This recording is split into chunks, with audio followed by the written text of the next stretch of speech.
Hormuz প্রণালীতে সামরিক মহড়া শুরু করেছে ইরানের ইসলামিক রেভলিউশনারি গার্ড কর্পস। ধারাবাহিক সামরিক মহড়া শুরু হয়েছে বলে জানিয়েছে দেশটির রাষ্ট্রীয় গণমাধ্যম। পারস্য উপসাগরের এই সংকীর্ণ জলপথটি বিশ্ব জ্বালানি বাণিজ্যের জন্য অত্যন্ত গুরুত্বপূর্ণ।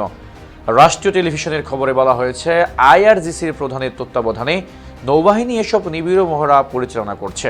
সম্প্রতি যুক্তরাষ্ট্র উপসাগরীয় অঞ্চলে বড় আকারের নৌবাহিনী মোতায়েন করার পরপরই এই মহড়া শুরু করেছে। হরমুজ প্রণালী বিশ্ব তেল পরিবহনের অন্যতম প্রধান রোড হিসেবে পরিচিত, ফলে সেখানে সামরিক তৎপরতা আন্তর্জাতিক অঙ্গনে বাড়তি নজর কাড়ছে। এদিকে যুক্তরাষ্ট্রের সঙ্গে দ্বিতীয় দফায় আলোচনার জন্য জেনেভায় পৌঁছেছেন ইরানের পররাষ্ট্রমন্ত্রী আব্বাস আরাগচি। ইরানের রাষ্ট্রীয় টেলিভিশন সোমবার জানিয়েছে, ওয়াশিংটন ইসলামিক প্রজাতন্ত্রের উপর চাপ অব্যাহত রাখার পাশাপাশি আলোচনার বিষয়টিকেও গুরুত্ব দিচ্ছে। একে আজাদ, নিউজ 21 ইন্টারন্যাশনাল ডেস্ক।